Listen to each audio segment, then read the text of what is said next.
Hello everyone, it's your host Boomstick, and this is episode number 7 of NHL Fans 365, and I am here with 4 admins tonight, including myself, and we have a new admin on board tonight, and we have our admin of the Florida Panthers, hashtag Cats and Rats. Say hello really quick. Hello everybody. And on my right, we have hashtag the Messenger, who is the head admin of the Pittsburgh Penguins. How are you doing tonight? I'm doing pretty good. How is everyone tonight? Yep, and on my side, from my perspective, we have hashtag Blade to Buffalo. How you doing tonight? Hi. Yeah, she's high, doing something in the background. But anyway, tonight we're going to have a bunch of topics to talk about, so we're going to go right into it. So we're going to talk about Neil Yakupov, Steven Stamkos, the Jimmy Vesey incident, which we're going to go over anyway, Ray Emery's PTO, Phil Kessel, our brand new logo. We're going to talk about the charges that were made about Garrett Ross, and then we're going to talk about the potential relocation for the Carolina Hurricanes towards the end of this video. So why don't we start off with Neil Yakupov. So apparently Neil Yakupov has requested a trade out of Edmonton on Easter Sunday, and one of the teams that was reported to be involved in this trade talk was Montreal, Pittsburgh, and Buffalo, and maybe at some point Pittsburgh. And if anything, he's going to go out east. Toronto was even mentioned. So why don't we start with you, Lex, about the opinion about Neil Yakupov?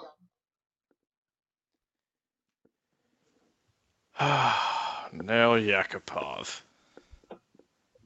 I know for one thing, he's a defensive liability. He's a defensive liability, and he was the first overall pick in 2012, which was not that long ago, maybe 4 or 5 years ago. And he's requested a trade out of Edmonton already. Like, do you feel he can get a better opportunity elsewhere, or do you guys think that if he were to be traded during the playoffs, do you feel if anywhere, do you guys feel he can be on a contender for next season? Like, if we said, for example, he went to Montreal, would you guys feel if he would be playing like he was supposed to be when he came out of the juniors in 2012? First off, he has to be traded before the 2016 campaign. So he wanted to be traded before they even started. Would he play the same when he came out of the juniors? No. He's going to be on a new team, new line mates. It's going to take him a while to get adjusted. That is true. And you know what? Because in the CBA, they said any team that's not qualifying for the playoffs could make a trade during that time frame. So, like, let's say tomorrow the playoffs started, and just a week in, a team could make a trade. But the only thing is, if it's a team making a trade with a team that's in the playoffs, the player, let's say Yakupov, for example, goes to the Rangers. So just hypothetically, if he goes to the Rangers during the playoffs, he cannot play for the Rangers until the next campaign, like you mentioned. And I mean, if he goes to a team like, let's say, Ottawa, he can, get traded there with no problem. So it's just a CBA rule. But I think if anywhere he's going to end up, it's going to be Montreal. I mean... Well, it doesn't matter if it's a playoff team, if they make the playoff team or not, because they're only getting him for a regular season, even if the team made the playoffs or not. That is true. So any team can make that trade, and they're still going to get the same amount of time out of him. Whether or not he's a good fit for the team, that's all that really matters, right? That's true. And you know what's really crazy? The Hockey News and the Fourth Period and NHL.com, all these big-name hockey sources have all said that Neil Yakupov is one of the top 10 worst draft picks of all time. And I find that hard to believe, considering he was on the freaking Oilers for 4 years. And they're probably not going to buy it. They're probably not going to bring in the last year of his RFA contract, because he is an RFA in the end of the season. So there is a chance he's going to be traded towards the end of the season. But I think if anywhere he's going to end up, it's going to be Montreal, because he gets to play with Alex Galchenyuk. He's getting to play with PK Subban. He's going to be able to get a chance to play with Carey Price. I mean, if he's playing on that line with those guys, Max Pacioretty, Brendan Gallagher, just to name a few, he could be a productive point guy. He could maybe be a one-point guy if he's playing with Galchenyuk. You never know. It's what happened to, what's his face? I'm trying to remember. Ryan O'Reilly. He was traded from Colorado. He got the points, yes, but he just started putting up numbers directly afterwards. He was putting up, 17 goals in the first half of the season, and then after the injury, he just kind of fell apart, and then he brought himself back up again. So it's kind of like that. Things happen. And you know what? If I were Nail Yakupov's shoes, I would say the best suggestion or the best place for me or anywhere else, it would be a northeastern team like Toronto or Montreal or even Pittsburgh, from what we mentioned earlier. So, Lex, I have to ask you, if do you think if he were to be traded to an Eastern Conference team, do you feel he can, put up points like he did in the Sarnia Sting ages or like during those days, or do you think he's still going to be shit like he did in Edmonton? I honestly think he's still gonna be shit like he is in Edmonton. I can see that. Again, it all depends on who he's playing with, and that's just the bottom line. And I would not have a problem with him coming to Buffalo as long as they set him up with the right players. Put him with Eichel or Reinhardt or even Evander Kane next season. Like I said, I have no problem with it, but next year, if anything, I just think he's going to go to Montreal. So we'll have to wait and see coming, during the draft. It seems that the Buffaloes in the mix, the Hurricanes, Canucks, Canadians, even the Islanders. Maybe, I mean, like I mentioned, if the Islanders were to get Yakupov, which I highly doubt they will, because they don't need offense, they need more defense, unless they for some reason throw Yakupov in the deal, which I think would be stupid, because they have to trade Travis Hamonic, because he requested a trade in November. So if it would make sense for the Islanders to get Yakupov, but they want a defenseman for him, like Hamonic, like a top-notch defenseman. So that doesn't make sense for me to see the Islanders. Here's the problem with him, is that he's asked for a trade from. He didn't even want to go to the original team. I'm just reading it right here, right off the top of my head, off the top, right off there, his bio. He was. He said 3 teams that showed he right from the get. He did not want to play for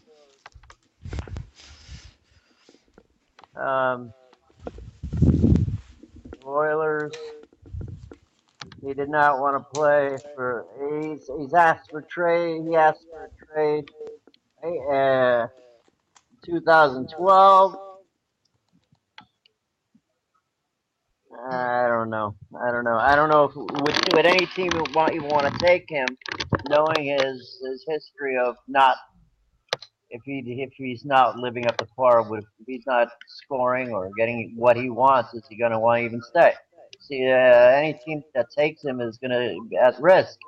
You say he's a free agent next year, unrestricted. No, I said he's an RFA, which means restricted free agent. Okay. Yeah, because if he was a UFA, he can go anywhere he wants. Like Steven Stamkos. Steven Stamkos is unrestricted free agent, which we're going to talk about next. Dan Yakupov is an RFA, so he has to outbid himself. But here's the thing. He's not going to want to stay. I mean, if you compare it to like Connor McDavid, he's a franchise player, and he's going to probably stay there in longevity. So for Yakupov, he's likely the man out the door with Edmonton, maybe with Ryan Newton-Hopkins, which I could see happening. But you never know, because the Buffalo Sabres, like I've mentioned quite a few times now for the last 5 minutes, that Yakupov could go there. So we'll have to see what happens. Yeah. So you're telling me that anywhere he does go, he's gonna want to leave. Exactly. It's happened to. Is anybody gonna want to take him unless he's a salary dump? I mean, I think there would be certain teams that would be interested in him. I mean, maybe Buffalo, like I said, Toronto will definitely be looking at him. Montreal could be looking at him. The Rangers might look at him. Columbus, I heard, want him. But you never know with these kind of prices. I mean, I know they just recently made the trade in January for Seth Jones from Nashville to go to Ryan Johansson. But you never know. I mean, if he were to go to like the team like the Penguins, and he's playing with Sidney Crosby, there's a really good chance that he could be putting up some points. I mean, look at the Penguins with Phil Kessel. Phil Kessel's already putting up some good amount of points. Yeah, I mean, you put anybody with players like that, and they're gonna put up great. They're gonna produce. That is true. Lex, you there, buddy? And even at that point, you may want to stay. I mean, it depends on the player. I mean, you never know. I mean, Crosby's never leaving. Stamkos might leave. I mean, he's a hell of a player, but he might leave Tampa Bay if he's not signed by July 1st. Malkin, they were talking. From your mouth to God's ears. That's true. Any last comments, guys, before we move on to the next topic? I got nothing. You got nothing? Nothing. Alrighty. Now we're going to get to the fun part. And I know Brittany's been dying to talk about this. Steven Stamkos, where is he going to end up? I know in the previous podcast, we talked about him very briefly, but I kind of want to, dissect it directly. I want to hear your opinion about this, guys. So, Kenny, we'll start with you. Where do you think, in your honest opinion, and from your brain to your heart, where do you see Steven Stamkos going?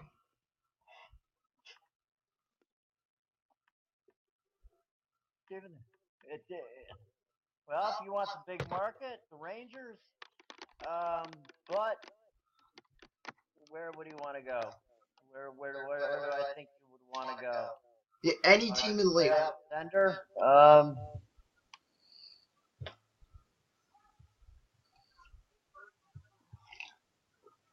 Any team that's got $10 to $11 million.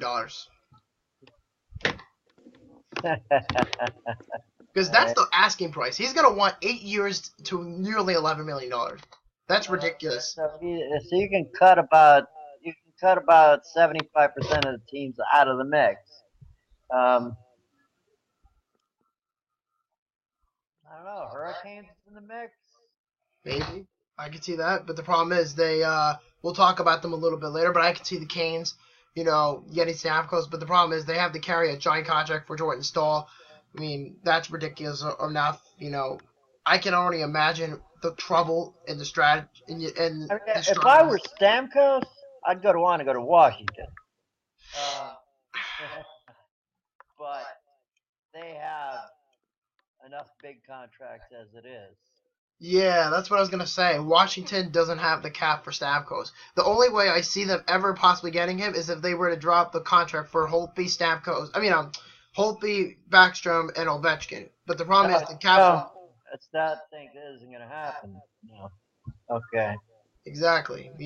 Now, now a team. I'm going to play the homer card. Now the Panthers, they have their farm system is full of players that any team would want. Now they're not going to get any of their starters. Maybe they would trade. I don't know. So they're not going to get. There's 5 players locked in. That's Yager, Ekblad, Huberdor. But you want all 5? Okay. Yager, Ekblad, Huberdor, Trocheck, and Barkov. You know what? I think they should not. If I were the Panthers and they want Stamkos, whatever you guys do not trade Huberdeau. Do not trade Barkov. No. Absolutely not. Do not touch him if you want Stamkos. I mean, he was out. He was out a few games, and they lost every game he was in. He was out. That's true, and I just don't see the Panthers. I mean, I think the Toronto Maple Leafs have a shot at him. The Montreal Canadiens have a shot at him. The Buffalo Sabres, again, they've been. Bob McKenzie of TSN was saying a little while ago. He was saying, I think the Buffalo Sabres are going to get him because they have the cap. They have $61 million in the cap, and the cap is at 72, I believe. And the Sabres have the cap. They just have to get rid of a few contracts. Matt Moulson, Tyler Ennis, dump those, maybe trade them if they can. Maybe trade a depth guy like Zemgus Girgensons. No. Yeah, she's a big Girgensons fan. And she just does not want to go. How do you feel about Girgensons? If he goes to another team, I will follow him. I will not be a Sabres fan if he goes to another team. See what I mean? Stamkos? No, Girgensson. Oh. Zemgus, the Latvian train. Oh my. Yeah, she loves him. But you gotta get what I'm saying here, though, right? About Stamkos. I mean. Oh yeah, with the huge contract that he's gonna want, that he's gonna demand, and the handcuffs he's gonna put on any team that he does go to. And I mean, like I said, if they're not, how many teams are willing to trade star players for star players? Because at a star player, if they're a star on their own team, you're trading for a star on another team. Is he going to stay a star? Is he that going is to true. stay a good player? Is he going to be a great player? That is true. I mean, if you noticed at the deadline, and Lex, I'm asking you this too. If you noticed in the trade deadline, Stamkos was reported to go to a team, but it never happened because a lot of the teams that wanted Stamkos at the deadline, I know the Red Wings were very active about getting him, but they didn't want to give up their players. They didn't want to give up Dylan Larkin. They didn't want to give up Anthony Mata, whatever you say his name. They didn't want to give up Peter Mrazek. They didn't want to give up any other guys for all those guys. They just you just don't do that, you know? You don't just, bring in talent and then get rid of them later. Because that's why I'm a little cautious about the Sabres getting Stamkos. Because in a couple years, Eichel's going to want a big contract. Reinhardt's going to want a big contract. Ristolainen is a free agent. He's an RFA at the end of the year. Gergensen's is an RFA. So they got to get the money. Like I said, they have $61 million in the cap. And they got to raise the bar for these guys. I mean, if we were in Pittsburgh's shoes and they were not to take the contract for Phil Kessel or another big contract like Fleury or Malkin or Crosby, the Penguins would probably, I guarantee, would take Steven Stamkos, maybe getting rid of Phil Kessel, which I know they wouldn't be doing because they're a young team and they're trying to make the playoffs. The Sabres would be stupid for taking Stamkos only because we have a lot of young players on our team who are just starting their careers and are actually good. To take somebody who I feel is overrated as a player, who's been doing it for how many years, I feel like his stats have not been good lately. And why would you take somebody else who's been doing it for how many years and get rid of talent that's fresh? I don't believe in that. I think that's a stupid idea if we do that. That's what the Panthers have been doing for 20 years. They've been getting rid of their players. They cultivate players. Just as they're becoming good, great. And plus, how do you know when he goes to another team that he's actually going to be good? You're going to be working with brand new people that you never worked with before. So how do you know that he's still going to be good? You don't know that. Why would you take that risk? I don't think it's a good idea. I think that's. If he's going to be complaining about not having a contract, then let him go. Honestly, if any team does that, good luck with them. But I hope the Sabres don't get him. Trade for anybody. That's what I'm saying. Yeah, Lex, what about you, man? What do you think of the whole Stamkos situation? I think he could be interested in Nashville. Hear me out on this. Okay? They got a lot of cap, and he probably wants to be on a team that has potential, and the Predators do have potential. He would be playing with guys like Shea Weber, James Neal, Philip Forsberg. That is true, but here's Peter Forsberg, brother? no, they're not related, but they share the same last name, which is really funny because I share the same last name with Yannick Hansen, because my last name is Hansen, but we're not related. And he's a forward for the Vancouver Canucks, so we're not related. You don't play hockey too. It's just that is true. Coincidence, It's like I just saw Bowmeister. I was like, oh wait, is that the Bowmeister that played for the Panthers? And it is. Yeah, it is. Jay Bowmeister hasn't been on Florida in years. Yeah. He was one of our draft picks, and I haven't heard his name in years. That's true. And I guess we should move on to the next topic. Any last comments, guys, about Stamkos? I agree with that he's going to want to go with where young players are, because if he's at all watching like what's happened with Yager. Yager came to a team with a lot of young players that wasn't making a lot of noise. That is true.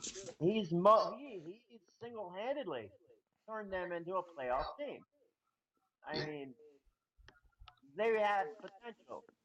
now they are realized. That potential is realized. Every one of those players is now playing better than they were. That is true. So he's going to want to go to a team with a lot of young.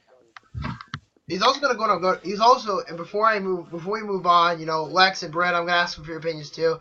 One last comment for me about this topic is that, like I said, you were talking about the Panthers, bringing in young talent. But you know what? Then again, you have to think Stamkos is going to want $10 to $11 million, and you got to save up a load of cap, and you have to get rid of some contracts. And the expansion draft that's coming up may be helpful for some of those teams. They could dump salary and then use that money to get Stamkos. I mean, Vancouver, like I said, Detroit, Buffalo, Toronto, Montreal, the Rangers. Those are just teams to mention in terms of this. So that's my last comment. As long as they don't trade Zemgus Girgensson, we're all good. You and Girgensons. What about you, Lex? Any last comments about Stamkos? Whoever Stamkos winds up signing with, I'm going to be super fucking jealous of. So I think he's still going to be good. I think he's going to be good no matter where he goes. I'm that confident. All right, Messenger, I'm going to start calling you Stugatz. You sound just like Stugatz. I like that. You should go with that. I actually think that's pretty clever. Oh my, sounds just like him. Okay, even with the remarks. The That's voice true. and the remarks. Okay, next topic. Next topic, we're going to talk about this unrestricted free agent, best collegial player coming out in the free agent market. His name is Jimmy Vesey, and apparently there's been a huge incident with him and the Nashville Predators, and they have not come to an agreement. And the direct quote from this incident, I'm about to pop up on screen, hopefully it shows, and I believe it will. Let me just turn my mouse on, because this mouse sometimes doesn't work with me. Well, who are we talking about? Jimmy Vesey, he's a unrestricted free agent, and he's I think about 19, 20 years old. I forget what school he plays for, but if anybody wants to look up his name, you're more than welcome to. He was originally drafted by the Nashville Predators, and he apparently has nothing. He doesn't want anything to do with the Predators, and he's already bashed them for what they treated him to be. So we're gonna pop up the quote right now. Hopefully this thing works. Here we go. The finalist for the Hobie Baker Award. Michigan forward. That's true. And Okay. And here's the quote, guys.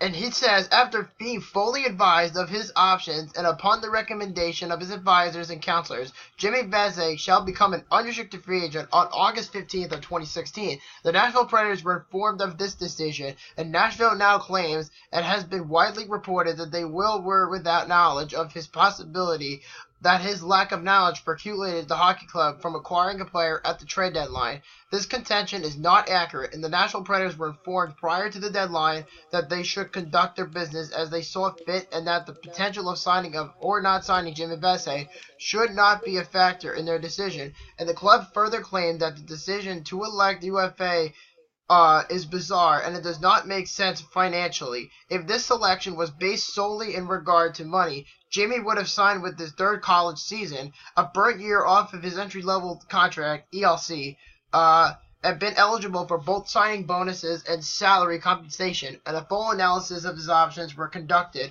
Whether Jimmy will lose any money is speculative and at best. However, it is believed that such a loss, if any, can be more than made up as a result on and off ice opportunities in the city and organization he chooses. Without question, there will be excellent opportunities presented to Jimmy and his success, including financial success on and off the ice, and it will be determined by hard work, ability, and opportunity to choose the city and organization that best suits his set skill. And the decision to become a UFA was ultimately determined by what was best for him in his career, and his election, although unrelated to the determining contract factors, will also allow Jimmy to graduate from Harvard this spring, and Jimmy and his family are very proud and pleased that this will indeed happen. Congrats to him. Wow. The Harvard community and alumni have rallied around him, and Jimmy Vesey is very appreciative of his support and the fact that he will now be able to graduate from the University of Harvard. So, what do you think, guys? I think this is unacceptable.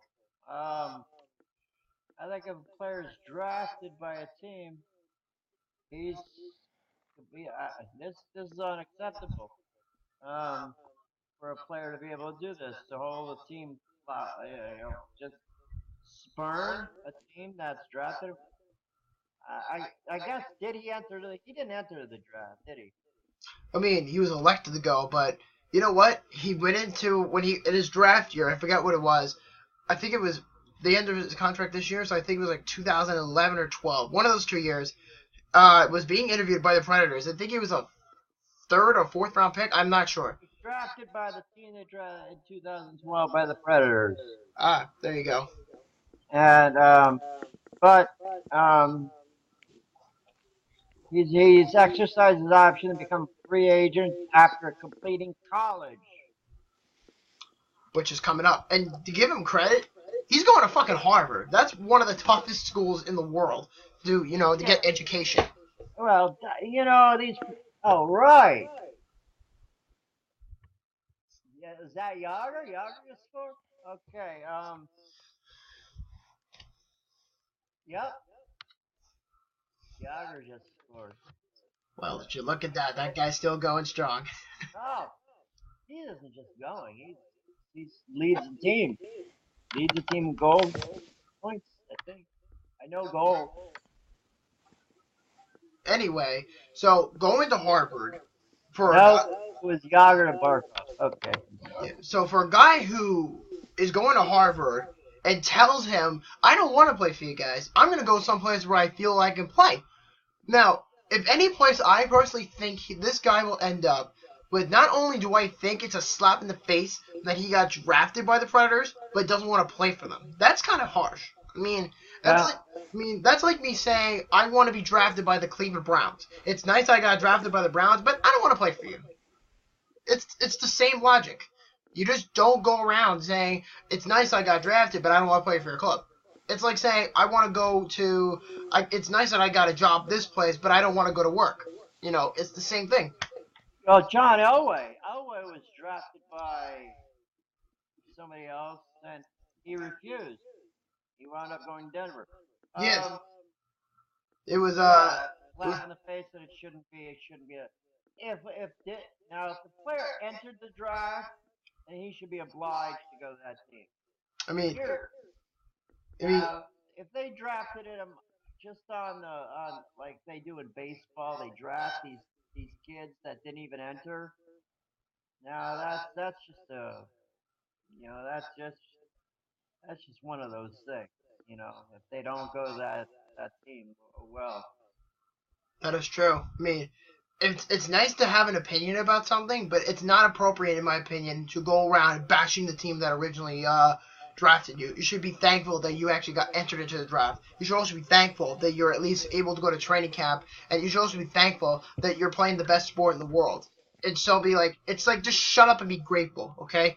We don't need anybody to be a malcontent. I mean, it happened to Eric Lindros. Eric Lindros was a highly skilled player, I think, coming out of the St. Petersburg Petes or the Oshawa Generals, one of those two teams. I think it was the Oshawa Generals. I think in like '91, he was supposed to be drafted by the Quebec Nordiques, and he pretty much said, I don't want to play for you. He refused to put on the jersey when he got drafted because they were so bad. And he requested a trade, not even signing his contract with the Nordiques. And I think just 2 months before I was born, he was traded to the Flyers. And the return that the Nordiques got, one of the players they used was Peter Forsberg, and that certainly worked out well. And then after that, Eric Lindros was just glass. Yeah, and then they went to Colorado, and yeah. I remember now all that's coming back to my head. Yeah, the players shouldn't be allowed to dictate or bash teams. Yeah. I agree with you. That's true. I agree with you 100% that if he's gonna not sign with a team, okay, all right, you made a choice. Don't bash the team that drafted you. That's childish. That's childish. And what team is gonna want to take you or pay you big money after you talk smack about the team that gave you the opportunity. What do you think, Brett, What? about the Jimmy Vesey thing, saying that he's leaving to be a UFA out of Harvard, and he did not want to sign with the Predators, and he's bashing the city, and he's going to be an unrestricted free agent in August. What's his problem? That is true. What do you think, Lex? Somebody's Oh, offering a job. it's pretty. What's up? What? Yeah, Jimmy Vesey is bashing Nashville, and he's going to be a UFA in the end of the year, in August. What do you think? Well, I'm agreeing with what Kenny was saying that it's very childish to be bashing the team that drafted you, and let's pretend that that wasn't childish though. Why would you bash against the Predators? I mean, they're a good team, so you can't really say much about them. You know what I'm saying? Like, I'm not saying to bash the Predators. I don't mind them, but if And Bessier gave them assurance he'd be in Nashville.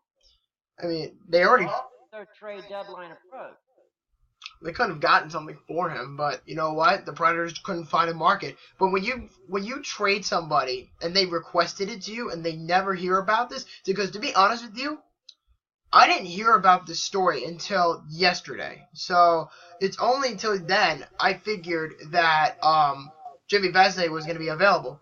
And whoever he decides to go to, which I don't know where he's going to go, we don't know. But if anywhere in my prediction that this guy's going to end up and he's going to be very happy to me, it's going to be the Carolina Hurricanes. I just sense it in my head. He's going to go to the Carolina Hurricanes. I'm reading that the Devils are among one of the most interested parties. For Jimmy Vesey? Yep. I wouldn't mind seeing him on the Devils. I mean, if he turns into a point productive guy, good for him. Like, Yep. No, he's Jimmy Vesey falling to the left more than New Jersey. I mean, I don't mind Jersey They have either. well documented offensive. They're not a good offensive team, and he's an offensive player. So it sounds like a lot like Nino Niederreiter, per se, just from the way that he's compared. I mean, I've heard some comparisons saying that he reminds them of Nino Niederreiter from Minnesota. So we'll have to see what happens from there. Which I'm sure things are going to happen from there. Boston, Toronto are also early favorites.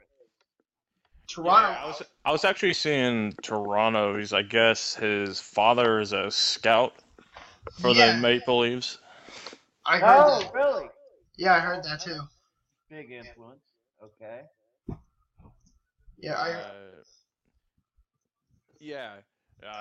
his father is a scout, and they also drafted his younger brother Nolan in 2014. So he's got family, in the Maple Leafs organization. Isn't that a conflict of interest, though? A I feel like that shouldn't be allowed. A conflict of interest. Yeah. There are no conflict of interest in sports. I feel like there should be. Not that I've ever heard of. Not that when it comes to. I mean, if there was a conflict of interest in any professional sport, we would not be seeing Daniel and Henrik Sedin on the same team together. We would not see Ryan and Cal O'Reilly together.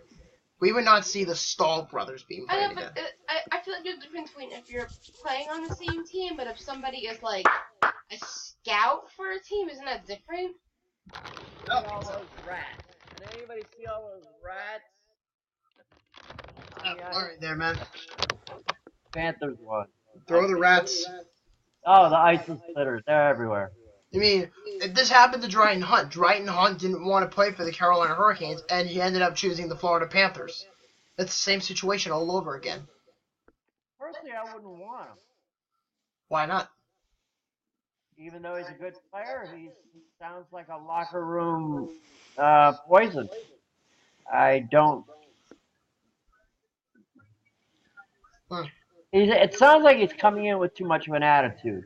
It's like he's good, and he knows he's good. And he hasn't played a single NHL game. Yeah, I'm sorry, go ahead. I like players that come in that are humble. I mean, you take a Barkov. This kid is he still talks to his coach, his father, who's a coach, every day, and getting tips and what he's doing wrong, what he's doing right, this and that. Um, you get a guy like this, I think he's going to listen to anybody. I mean, I'm great. I'm good. I That's don't need to listen to you. team. favoritism. Yeah. That sounds like a Vander Kane on our side of the view. At least he's not Jonathan Drouin. Oh, or a Vander Kane. Oh, yeah. Well, if Fuck you it. know somebody who's like a coach, who's like not your team coach, I feel like it's like favoritism, you know? Like, It is, but there's no rules about it. I don't think that's right, to be honest. Because then you're gonna make that player develop more, so he has more opportunities in the future and If whatnot. there were rules like that, then you wouldn't be allowed to make this change. You wouldn't be allowed to just say, I'm not going to play. That is true. I mean, I feel like it should be a rule. It's not fair. I mean, You know, these people who these prospects are just coming in, you know, who are I good, agree. but they can't prove themselves. There ought to be rules. There ought to be rules like after in the playoffs. If what there shouldn't be a team that has 5 days rest, and another team has to play 7 games, and then go play that team that has a week's rest or 5 days rest the next night. that's true. But it happens all the time. Absolutely. And you know what?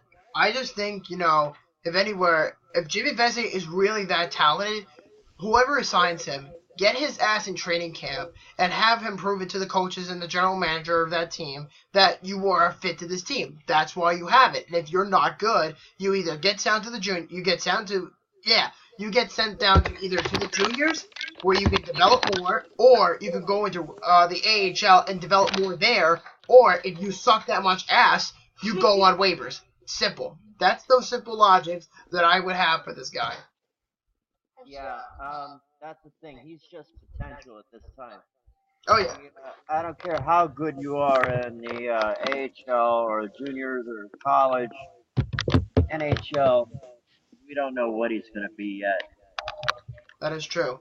And any last comments, guys, before we move on to the next topic? I got nothing. Brett? No. So whoever he signs with, send him to the minors for at least a year. I don't even want to see him on the NHL roster. I mean, arrogance can get in the way sometimes.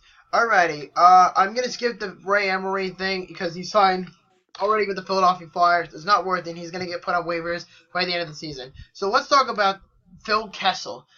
And according to reports and writers and all these, magazines, the Hockey News, NHL.com, the Fourth Period, Fansided.com, The Score, every sort of media, Sports Illustrated, any sort of media.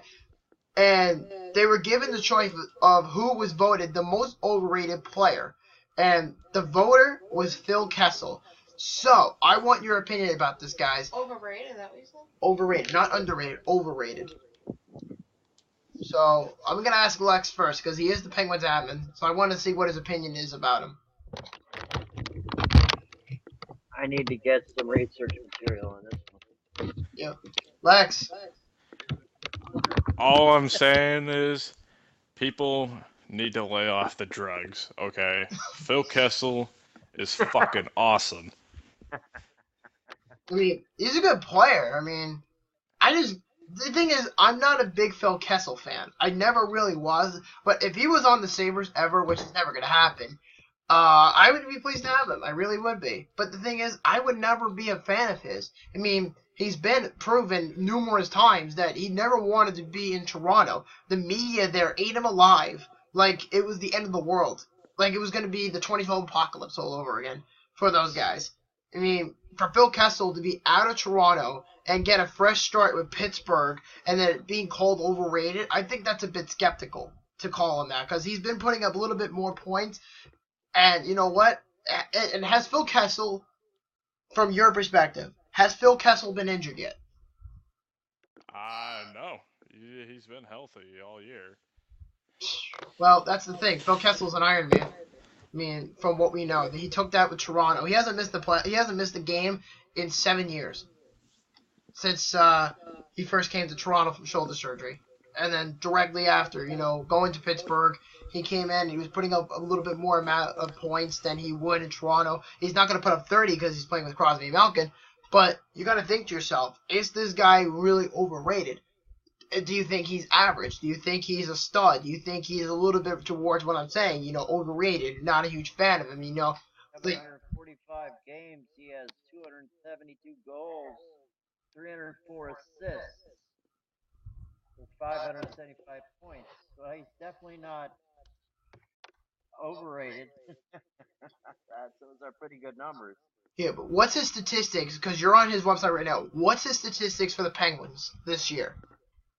I'm looking for just this year. He's got 25 goals, 31 assists. 35 goals, you said, or 25? 25 goals. Oh, okay, so he's 5 goals from 30. So that's not terrible. I mean, he's still a good player. I mean, he's no John Tavares, but he's still... +9 rating. +9? That's pretty good. Holy shit. I mean... 3 power play goals. +9 what? +9, that's his rating ratio. Because when something positive happens when he's on the ice, his numbers go up 9 times. 5 game-winning goals. That's impressive. Yes. And the Penguins, the value, and I think it's hysterical. And Lex, I want your opinion about this too. Before we started the NHL Fans 365 page, and this page opened on Valentine's Day, over the summer, July 1st was when Phil Kessel got traded to Pittsburgh. What did you think of before I even knew you two, what did you guys think of the Phil Kessel trade? I didn't think anything of it. Think anything of it. What about you, Lex? I was thinking that the contract that we were getting was, a little ridiculous, but I was generally excited for Phil Kessel, and I'm not disappointed. You shouldn't be anyway. If anybody should be disappointed, it's the Leafs, because they got pretty much a bunch of prospects and a first-round pick for nothing. Nothing. I mean, I hated, seeing guys like Kasperi Kapanen, going to the Leafs, but, right now, I don't really miss him. I mean, you gotta love it, man. Like, do you think the Penguins with Phil Kessel, do you think Kessel's gonna be a playoff performer? Like, forget the regular season for 1 minute. Do you guys think, any of you three, except for Brittany, because, Why? Do you know what the statistics are for Phil Kessel? You just read them. Well, no, I'm like, alright, then I'll ask you anyway. Without even knowing, do any of you think Phil Kessel is going to be a playoff performer this year? Yes or no? And why? Silence. I got nothing. Got nothing? Any player at any given point can fail or succeed. Playoffs. I don't know. We'll have to see. I mean, he's playing with Crosby, he's playing with Malkin, he's playing with... That I'm going to say he's going to be a success. I think he's going to play out playoff success. He's playing with those players. How could he not? And be better? Maybe. What were you going to say? Well, it's a oriented sport, so it's not just about who you're playing with. Exactly. So, I don't think the Penguins are that bad of a team, so they're on a roll. They're on a roll. Go for it. Make the playoffs. Good for them. I mean... you can only get better. That's true. Lex, what do you think, man? Do you think the Penguins are going to go farther deep into the playoffs with Phil Kessel, or do you think or do you expect something different this year? I think they could. I really, really like this Penguins team this year. I know we had that slow start, when we had Mike Johnston as coach, but I like this team that, Mike Sullivan's got going, and, Rutherford making, some of the trades that he did, bringing in Trevor Daley and getting rid of David Perron for Carl Hagelin, bringing a lot of speed into this team. And to answer your question about Kessel being a playoff performer, yes. I think he's going to do well. Well, well, do you think he's going to help them carry them to the cup, or do you think they're not ready for that yet? I think he can do it.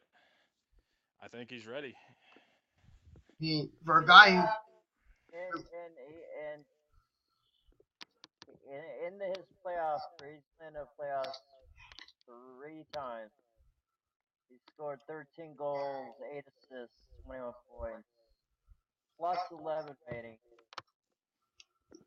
That is true. I mean, but you also guys got to think, Phil Kessel has never really been on an actual team. Not to bash him from his 6 years in Toronto, but he's carried the entire city on his back. Like if Ovechkin were to carry the Capitals by himself. That's how bad it is for him. You know, I think it's nice that Phil Kessel is actually getting a chance to play with guys like Crosby and Malkin. I mean, he's actually going to get points on the board with those guys going into the playoffs. So we'll have to see what happens from there. So, does anybody here have any last-minute comments about Phil Kessel before we move on? I think he's going to be. As far as playoffs go, I think he's going to produce. I think he's going to be somebody. He's going to draw double teams. He's going to draw interest from the other players. That's true. Right? What about you? I don't have anything else to say. Lex? Somebody get him a cheeseburger, though, because he did get 2 goals tonight against the Predators. I feel so bad for him. There's always these fat jokes about him. It's ridiculous. It's so ridiculous. Like, what is up with that? I mean, does anybody have a fucking clue why Phil Kessel is called fat when he clearly isn't? Is he though? He was.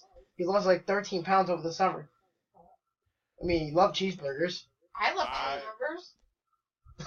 He has like kind of like a fat look to him. I can't explain it. You're not fat, you just look fat.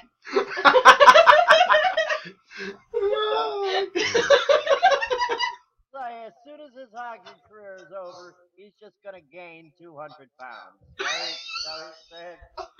Oh, he's gonna be living the life. All the cheeseburgers in the world, you know, he can enjoy.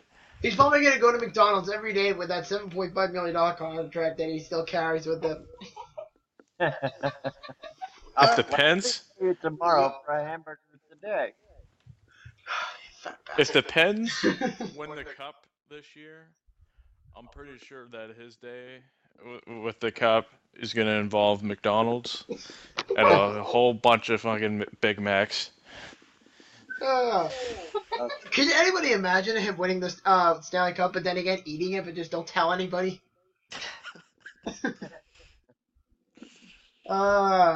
Great. It's a secret. Yeah, big one.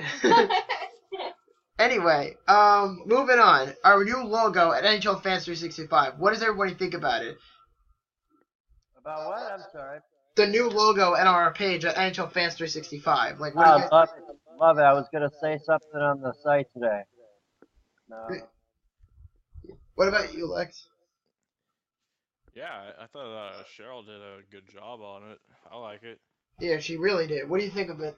I think it's pretty stinking awesome. Shout out to Cheryl for making that. Yeah, praise to her for that part. Yeah. Shout out. Right, yeah. Perfect. Beautiful work. She does. She makes nice logos. She really does. I'm impressed with her work, too. I mean, she made me, and guys, if you want to look in the comment section, I'll put it down below in the description. I have another page called SaberStalk365, and she made another logo for me with my page's name, and she made it like nothing has ever been created before. But it's pretty awesome, too. In fact, I actually can pull it up right now on my phone. Actually, I'm gonna need to talk to her. I'm a Photoshop nut myself. Let me see. Yep, there it is. SaberStalk365. Yep.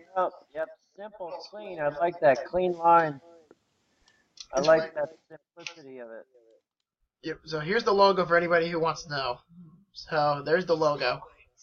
I mean, the lightning bolt looks great. I mean, that's for sure. It's a really nice mixture to it. Except the only thing I don't like about it is that it's Christmas colors. Should be more like blue. Oh, calm down. It makes it pop. Oh, fine. I did. Yeah, you know what? Had you not just said that, that would have never came to mind. I would never even have thought that. That is true. I mean, she also made one, and we're going to be changing our logo in another couple days. And she made another, tomorrow for Autism Awareness Day.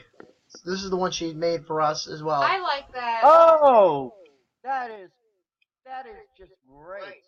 And you know what? I have autism, so that's really special to me that she made that. That is beautiful. It really is. She's not just a great artist. She's creative. And also, who's the other person who does the designs? Thomas. Thomas. Yeah, shout out to Thomas too, because both of y'all are awesome. Yeah. Our Rangers admin, Icing Queen, and our Lightning admin, White Bull 26, are edit designers. So if anybody out there who are interested or being an admin and wants a edit design, we'll introduce you to them, and you can ask them for something in the future if you decide to become an admin later in the future. So that's for all the people listening to us right now. You know, that's just that. And what about you, Lex? Yeah, I got nothing else to add to that. That's great artwork, guys. It really is. Any last comments? Yes, it is. It's Photoshop, right? Yeah, it's photo editing. It's pretty awesome. Beautiful. Any last comments about the logos, guys? I just wanted to shout out to Cheryl and Thomas. Hell yeah. Okay, Cheryl Thomas. Where's my beer mug? Okay. Yes. Yep. And the next one, and second to last topic of the night, guys, is the Garrett Ross situation. And we spoke about this in the other podcast with Steph and Kenny. Steph is our Montreal Canadiens admin, and we were talking about this too, but then they bring out more topic details about this situation. And apparently Garrett Ross is a prospect for the Chicago Blackhawks, and he was under investigation, or I should say was arrested for revenge porn and stuff like that. So we're going to just give you the quick details about what the termination was. And apparently authorities have determined that forward Garrett Ross was in Michigan at the time that he distributed the videos in question, since the quote-unquote revenge porn law applies to the state of Illinois, and the prosecution will not continue, and the victim can now choose to pursue charges in Michigan. However, the crime is a misdemeanor in the state, not a felony. So it's already been reinstated by the Blackhawks. But I'm gonna tell you, he looks like a porn. he looks funny to me. yeah. Okay. I'm gonna stop right there before I get myself in trouble. Yep. No, I think anybody that's accused of something major like that should be suspended till it's resolved. Is it resolved? I believe so, because he's not going to be prosecuted, but the victim could choose to sue the state of Michigan for that action. So, because Brittany here, aka Blades of Buffalo, is going to school for criminal justice, so she can give us kind of an inside view about the whole situation. Well, like I said last time, and the last time we talked about this, revenge porn, the actual definition of it is knowingly spreading sexual photos or something. Right.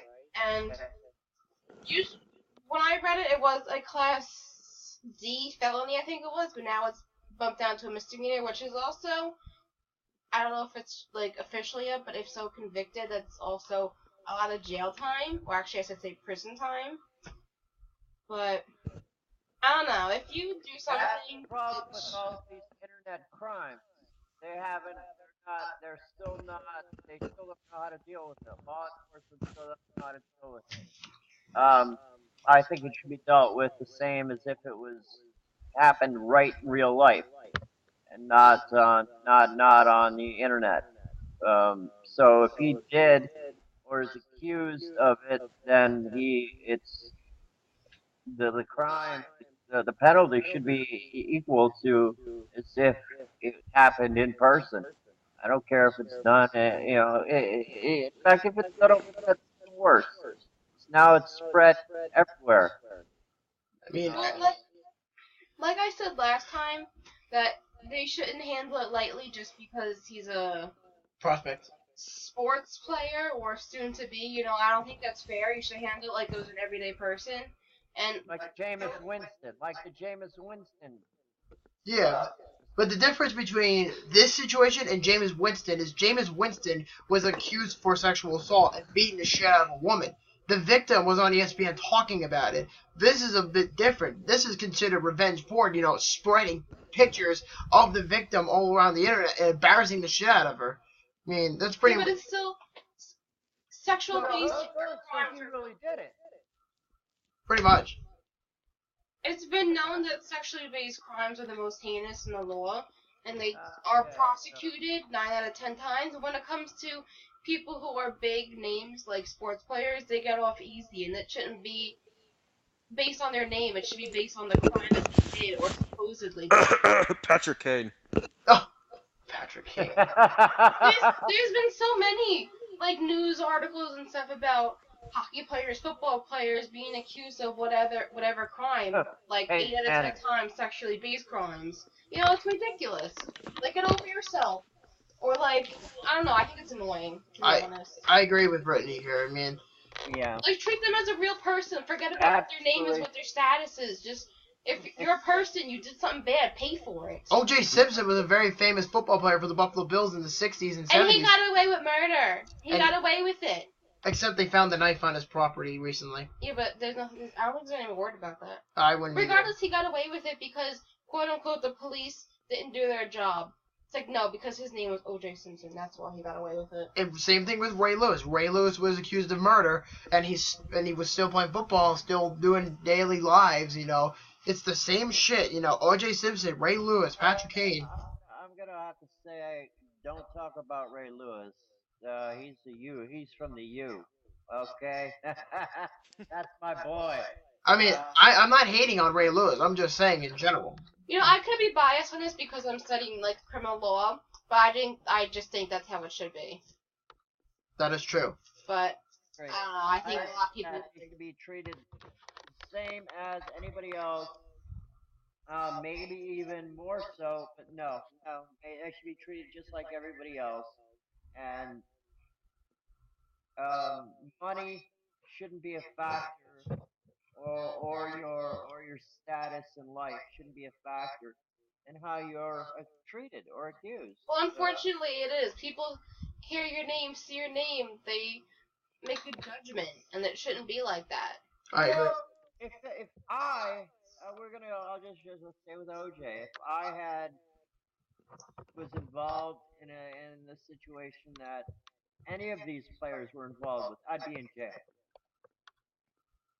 I'd be in jail. And I would either cop a plea for sitting in jail long enough, or I'd be found guilty because I couldn't afford the lawyers and the rich are always get off clean or with lesser punishments. That is true. And see, that's the problem with professional athletes. They make the money. We don't. If we commit a crime, we're screwed. We go to jail no matter what. If you're accused for drunk driving, you go to jail. If you're accused for rape and you're innocent until proven guilty, and if you're proven guilty, you're going to jail. And that's just a simple line. And you're going to jail for at least 72 days.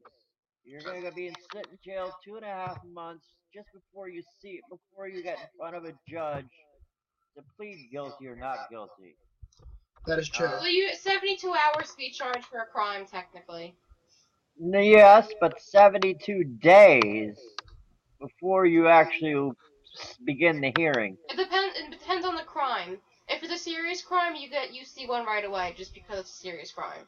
Like, if you murder somebody, then that's just the basic instinct. So, Lex, what do you think, man? Yeah, I got really nothing to add.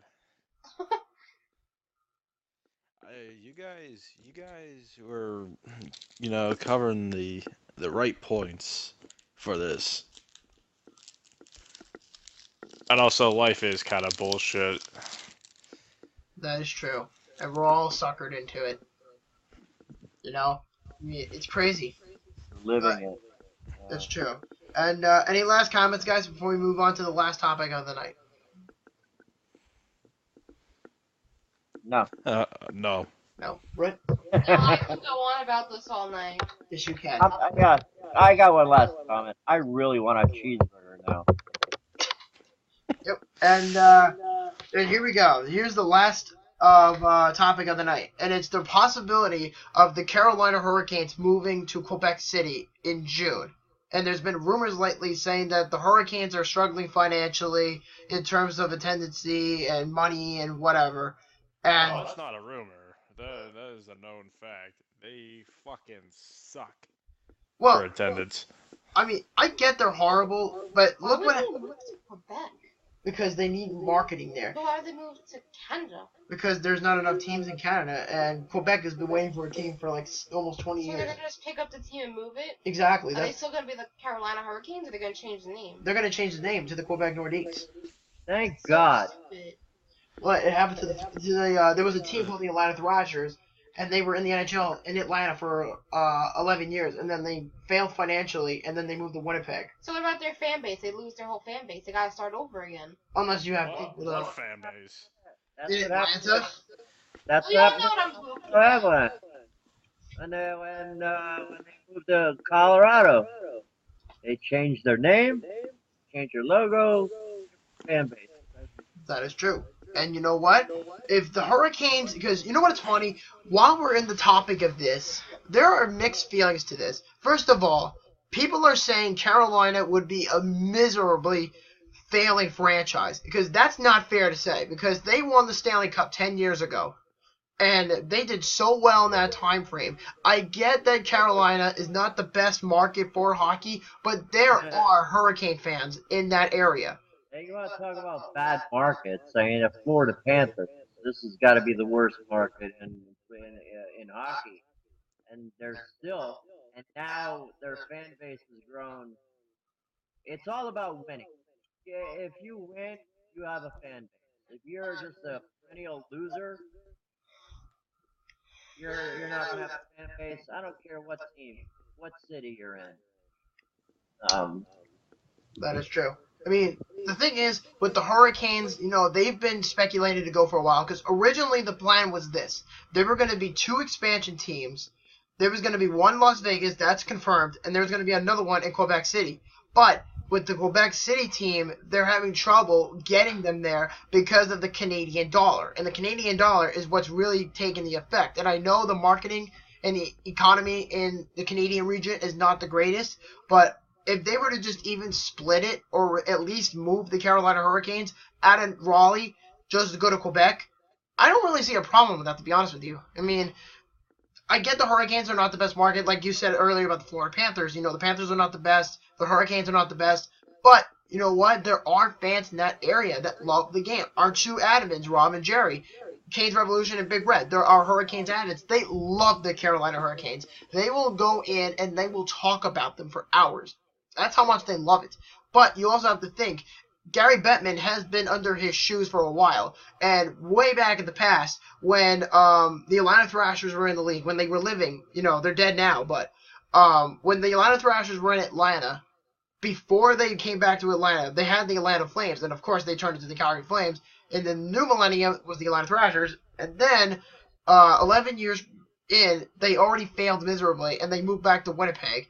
And because at the time when the Winnipeg Jets first moved out of Winnipeg to go to Arizona, or Phoenix, whatever you want to call it, the NHL had no salary cap. Now you're now relying on a salary cap, and this goes upon all teams.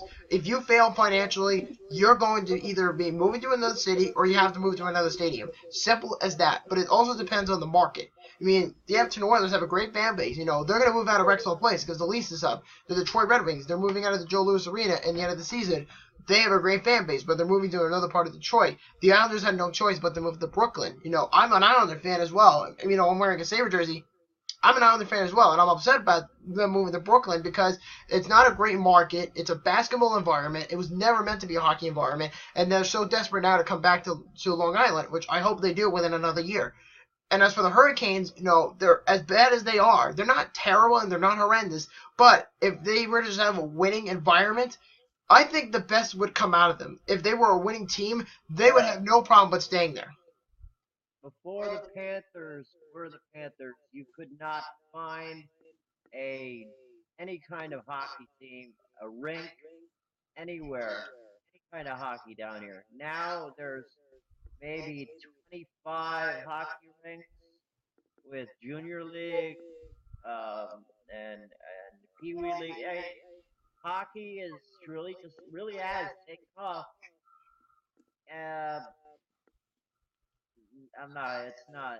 Not. It's not like football or basketball, but hockey has done pretty well here. I mean, not the team itself for many years has drawn a lot of interest, but the peripheral.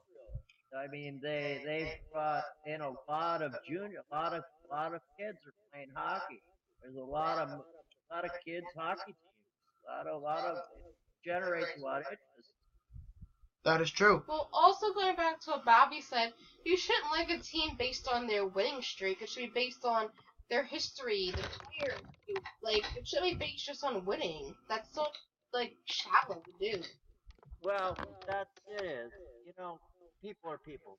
I mean, I really hate that whole phrase, bandwagon fan, because we all are, to some extent.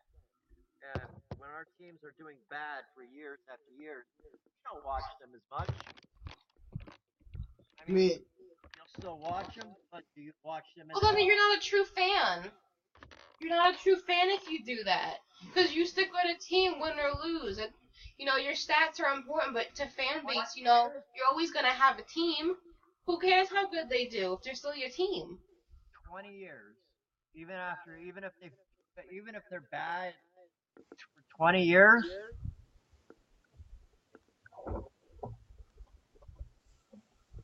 Listen, I've been a hockey fan.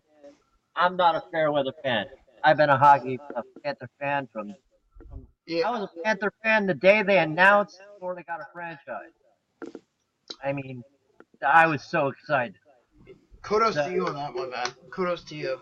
You deserve every bit of that. If you've been a Panther fan since the expansion, you are a completely different story. But if you are one of those bandwagon fans, like, for example, the Blackhawks, the Kings, the Penguins, the Rangers, just to name a few, and you only know Crosby and Malkin or Kane and Taves or Barkov and Huberdeau and Luongo or Lundqvist, just to name a few, Ovechkin for the Capitals, teams that are winning, it's going to attract fans. But teams like Carolina, there were no such thing as bandwagon fans when the Hurricanes won the Stanley Cup. Now we're in this new generation where they feel bad for their team and they're embarrassed. They said, I don't want to prove myself to be a fan of that team or I'm going to get laughed at. And then they see a team like, say, for example, the Blackhawks. They're going to go to a team and they're going to buy the products and they're going to just say, go Hawks, I'm a fan. And when they start sucking ass in another, like, maybe 7 years, when Taves and Kane retire, they're going to be back to their regular bases where they barely played any hockey in Chicago. Yeah, but that's so stupid. Every time I wear, like, a Sabres shirt or something, somebody's like, you're a Sabres fan? I say, yes, I am. I don't care how bad they are. I'm still going to be a fan. Same with me. I don't give a shit. Like, they say, oh, they suck. I'm like, okay, congratulations. Yeah, as far as a Panther fan, I'm gonna say suck anyway. Even if you're Stanley Cup champions 10 years in a row, I'm a saver, a hater. That just goes for everybody, any team in Buffalo. And you're telling me you're a Dolphin fan or a Buccaneers fan? Buccaneers!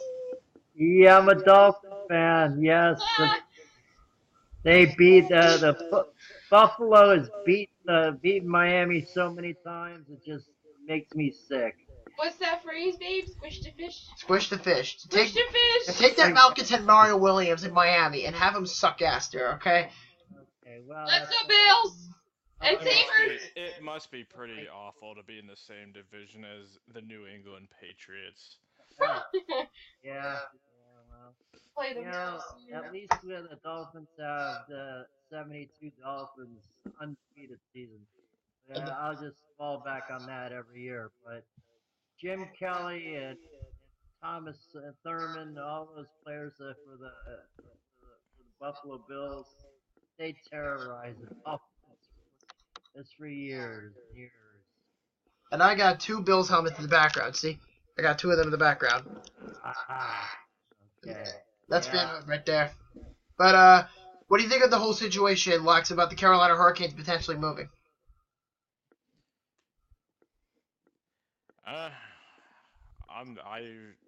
I want to believe that's happening, but I mean, we've always hear all this shit about teams relocating. Like, I don't even know how many times we heard about the Coyotes, relocating up north.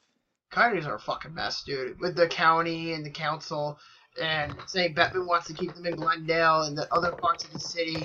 The Coyotes. No, what'd you say? I said the Coyotes are a No. mess. What was that? What was that name? The Arizona, Glendale. No, someone to be. Bettman? I just said Batman. No, I said Bettman, not Batman. She thought I said Batman.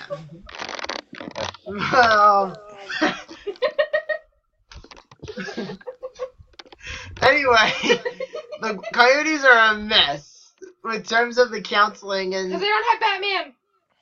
Robin. Anyway, so I feel bad. Hey, I got the joke over here. Stu Gotts. Okay. We should just call it. All right, I should be called Brony, and you should be called Stu Gotts. So next time Lex comes on the messenger or the group, we should all just call him Stu Gott.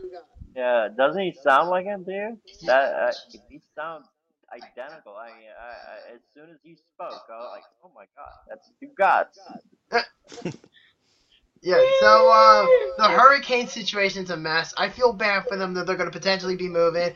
Gary Bettman can lie out of his ass all he wants, but everybody knows at this point that it's the truth, that the Carolina Hurricanes are going to potentially move. I know Rob and Jerry have their opinion about the situation, but I'm going to be honest, guys. The Hurricanes, in my opinion, just the way their tendency is, because they're getting about 9,000 people per game, and that's not very good.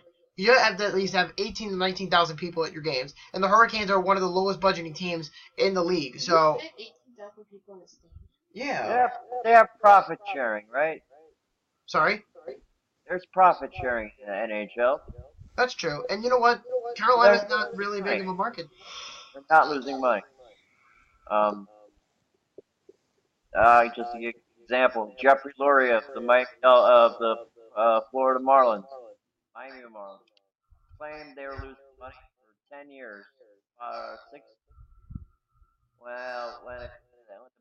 When the books were finally opened up, showed he was raking in $2-3 million a year because of profit sharing. He wasn't losing money. The whole time he claimed to be losing money. Not 1 year did he lose money. That's until you got Giancarlo Stanton. They might lose money now. Yeah. I mean, we're Mets fans over here, so, and he's a Pirate fan. Okay. Yep, go Mets. Let's go Mets! Sunday! Actually, I'm not a Mets fan. Yep. My father is a Dodgers fan, so Dodgers. I like the Dodgers.